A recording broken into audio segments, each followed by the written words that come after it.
ঈদ মানেই খুশি আর ঈদ মানেই আনন্দ। ঈদের ডেজার্ট না হলে কি ঈদ জমে?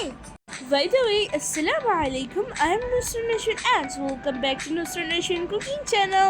Eid Mubarak to everyone. Welcome back to Nusra Nation Cooking Channel. প্রতিদিনের মতো আজকে আমার মা আপনাদের সামনে হাজির হয়ে গেল একটি ইজি রেসিপি নিয়ে। সেটা হচ্ছে ঈদ স্পেশাল কাস্টার্ড বিস্কুট।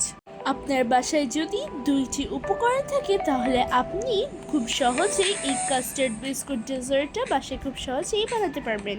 এই কাস্টার্ড বিস্কুট ডেজার্টটা আমার বাসায় কীভাবে সহজে বানাবে সেটাই আপনাদের সঙ্গে শেয়ার করতে যাচ্ছি। আর আমি আপনাদেরকে একটা রিকোয়েস্ট করছি, সেটা হচ্ছে ভিডিওটা টেনে না থেকে ফুল ভিডিওটা দেখবেন, তারপর আপনারা সব কিছু বুঝতে পারবেন। সো কথা না বাড়িয়ে চলে শুরু করা যাক। So let's go to my kitchen and just cook. So at ফার্স্টে আমার এখানে নিয়েছি থিক ক্রিম। এই থিক ক্রিমটা আপনারা যে কোনো সুপার শপে পেয়ে যাবেন। আর নিয়েছি কাস্টার্ড পাউডার, আর এখানে নিয়েছি মিল্ক, অ্যান্ড এখানে নিয়েছে কনটেক্সট মিল্ক। এটা আপনারা যে কোনো সুপার শপে পেয়ে যাবেন। এখানে নিয়েছে নাদের ক্রিম, আপনারা যে কোনো ক্রিম এখানে ব্যবহার করতে পারেন। আর আপনারা কনটেক্সট মিল্কের পরিবর্তনে সুগারও ব্যবহার করতে পারেন। আর আমার এখানে নিয়েছে মিল্ক পাউডার, আর নিয়েছে বিস্কুট। আপনারা এখানে যে কোনো বিস্কুট ইউজ করতে পারেন। আমার এখানে একটা পাতিল নিয়েছে, আর এখানে নিয়েছে কাস্টার্ড পাউডার। আমার কাস্টার্ড পাউডার দিয়ে দেবে 2 টেবিল চামচ, আর দিয়ে দেবে 1 ইয়ক ডিমের কুসুম। আমার ডিমের অংশটা এখানে দিয়ে দিয়েছে এবং সাদা অংশগুলোকে আলাদা করে রেখেছে। অ্যান্ড দেন আমার দিয়ে দেবে মিল্ক, অ্যান্ড দেন এখানে আমার অ্যাড করবে কনটেক্সট মিল্ক। আপনারা টেস্ট অনুযায়ী কনটেক্সট মিল্কটা অ্যাড করবেন। আপনারা মিষ্টি বেশি খেতে চাইলে বেশি করে দেবেন, আর যদি আপনারা মিষ্টি কম খেতে চান তাহলে আপনারা কম করে কনটেক্সট মিল্কটা অ্যাড করবেন। সো আমার অ্যাড করে নিয়েছে কনটেক্সট মিল্ক, অ্যান্ড দেন আমার এখানে নিয়েছে থিক ক্রিম, অ্যান্ড দেন আমার এখানে দিয়ে দেবে থিক ক্রিম, অ্যান্ড দেন আমার এখানে নিয়েছে milk powder, and then milk পাউডারটা দিয়ে দেবে। আপনারা যদি মিল্ক পাউডারটা বেশি দিতে চান তাহলে আপনারা বেশি করে দিবেন, আর যদি আপনারা কম করে দিতে চান তাহলে কম করে দিতে পারেন। এইটা আমার সবগুলো একসাথে দিয়ে মিক্স করে নিয়েছে। আমার আম্মু এই পাশে কর্নফ্লাওয়ার মিল্ক গুলিয়ে রেখেছিল, এটা আমার আম্মু পরে ইউজ করবে। অ্যান্ড আমার আম্মু চুলায় চলে যাবে। দুধটা যখন ঘন হয়ে আসবে বা ফুটে আসবে তখনই আমার আম্মু দিয়ে দেবে গুলে রাখা কর্নফ্লাওয়ার এবং মিল্ক। অ্যান্ড দেন আমার আম্মু দিয়ে দেবে বিস্কুটের গুঁড়ো। আর হ্যাঁ, এটা চুলার পাশ থেকে দাঁড়িয়ে দাঁড়িয়ে নাড়তে হবে, চুলার আঁচটা থাকবে একদম মিডিয়াম। অ্যান্ড দেন আমার আম্মু দিয়ে দেবে 1 টেবিল চামচ বাটার, অ্যান্ড দেন আমার আম্মু এটাকে নাড়তে থাকবে।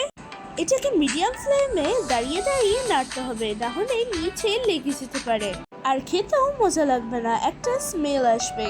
কথা বলতে বলতে আমার আম্মু দিয়ে দেবে নাদের ক্রিম। এখানে আপনারা যে কোনো ক্রিম ব্যবহার করতে পারেন। আর হ্যাঁ, ক্রিমটা দেওয়ার সাথে সাথে আপনারা চুলা থেকে নামিয়ে নেবেন। এইটা আমার আম্মু চুলা থেকে নামিয়ে নিয়েছে। চুলা থেকে নামানোর পর আমার আম্মু বিট করে নেবে, এরকম করে বিট করে নিতে হবে। এইটা আমার আম্মুর বিট করা হয়ে গিয়েছে, দেখতে এরকম হবে। অ্যান্ড দেন এখানে আমার আম্মু নিয়েছে 1 গ্লাস ওয়াটার, অ্যান্ড নিয়েছে একটু কফি 1 টেবিল চামচ অ্যাড করবে, অ্যান্ড দেন খুব ভালো করে মিক্স করে নেবে। এটা আমার আম্মু ইউজ করবে। আর হ্যাঁ, এটা হচ্ছে হট ওয়াটার। আপনারা কিন্তু বেশি হট ওয়াটার নেবেন না, হালকা গরম পানি নিতে হবে, না হলে বিস্কুটগুলো সফট হয়ে যেতে পারে। অ্যান্ড দেন আমার এখানে নিয়েছি বিস্কুট। আপনারা এখানে যে কোনো বিস্কুট নিতে পারেন, আপনাদের হাতের কাছে যে বিস্কুট থাকে সেগুলো আপনারা নিতে পারেন। অ্যান্ড দেন আমার বিস্কুটগুলো কফির ভিতরে ভিজিয়ে রাখবে। ভিজিয়ে রাখার পর অ্যান্ড দেন আমার বাটিতে নিয়ে নেবে। অ্যান্ড দেন উপরে বিস্কুটগুলো অ্যারেঞ্জ করে নেবে, লেয়ার করে নেবে। অ্যান্ড দেন যে ক্রিমগুলো আমার আম্মু আগে থেকে বিট করে রেখেছিল, আপনাদেরকে দেখিয়েছিল, সেই ক্রিমগুলো আমার আম্মু উপরে লেয়ার করে নেবে, অ্যারেঞ্জ করে নেবে। অ্যান্ড দেন আবারও আমার আম্মু বিস্কুটগুলো কফির ভিতরে ভিজিয়ে তারপর এখানে বাটিতে নিয়ে নেবে। আমার আম্মু এখানে সেকেন্ড লেয়ার করে নেবে। অ্যান্ড দেন সবগুলো বিস্কুট এক এক করে ভিজানোর পর বাটিতে নিয়ে নেবে। অ্যান্ড দেন এগুলোকে অ্যারেঞ্জ করে নেবে। আপনারা চাইলে এখানে বেশি করে লেয়ার করতে পারেন, আপনারা এখানে চাইলে 3টে লেয়ার করতে পারেন। আমার আম্মু এখানে করেছে 2টা লেয়ার। সো কথা বলতে বলতে আমার আম্মু দিয়ে দেবে ক্রিমগুলো দিয়ে আমার আম্মু সেকেন্ড লেয়ারটা করে নেবে। এরকম করে লেয়ার করে নিতে হবে। দেখেন আমার আম্মু কিভাবে লেয়ার করে নিচ্ছে, স্ক্রিনে যেভাবে দেখতে পাচ্ছেন সেরকমভাবে আমার আম্মু স্ক্রিনে এরকমভাবে লেয়ার করে নিয়েছে। আর এই তো আমার মুখ অ্যারেঞ্জ করা ডান। অ্যান্ড দেন আমার মুখ উপরে একটু অ্যারেঞ্জ করে নেবে বিস্কুট পাউডার, বিস্কুটের গুঁড়া। আর হ্যাঁ, এটাকে ফ্রিজে ঠান্ডা করে কোল্ড করে সার্ভ করে নেবেন। তারপর এটা খুব ভালো করে সেট হয়ে যাবে। আর ঠান্ডা ঠান্ডা ডেজার্ট খেলে সবচেয়ে বেশি মজা লাগে। দেখলেন আমার আম্মু কত সহজভাবে, কত ইজিলিভাবে আপনাদেরকে দেখিয়ে দিল। এটা বাসায় যে কেউ বানাতে পারবে। চাইলে আপনারা ঈদের আগের দিন এই ডেজার্টটা বানাতে পারবেন। যখন মেহমান আসবে তখনই আপনারা ফ্রিজ থেকে বের করে সার্ভ করে নিলেই হয়ে যাবে। আর হ্যাঁ, এই ডেজার্টটা আপনি বেশি করে বানাবেন, না হলে সবাইকে সার্ভ করতে করতে আপনিও এটার ভাগ পাবেন না। এটা এতটাই মজা আর এতটাই টেস্টি হয়, আর বেশি উপকরণও লাগে না।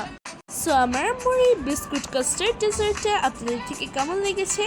যদি ভিডিওটা একটু ভালো লেগে থাকে তাহলে অবশ্যই লাইক, শেয়ার, কমেন্ট করে দেবেন। এবং যারা আমার চ্যানেল নতুন তারা অবশ্যই আমার চ্যানেলটাকে সাবস্ক্রাইব করে দেবেন। এবং যারা আমার চ্যানেলটাকে আগে থেকে সাবস্ক্রাইব করে রেখেছেন তাদেরকে জানাচ্ছি অসংখ্য ধন্যবাদ। যারা আমার ফেসটাকে দেখেন তারা অবশ্যই আমার ফেসটাকে ফলো দিয়ে সাথে থাকবেন। পাশে থাকা বেল আইকনে ক্লিক করবেন। সো যখনই আমি কোনো ভিডিও ছাড়বো তখনই আপনাদের মোবাইলে নোটিফিকেশন চলে আসবে। আর এই তো আমি আপনাদেরকে কেটে দেখাচ্ছি যে এই ডেজার্টটা কত বেশি ক্রিমি হয়েছে। সো সবাই ভালো থাকবেন, সুস্থ থাকবেন এবং আমাদের জন্য দোয়া করবেন। আজকের মতো বিদায় নিলাম, দেখা হবে অন্য কোনো ভিডিওতে। আল্লাহ হাফেজ, see you in the next video. Take care everyone.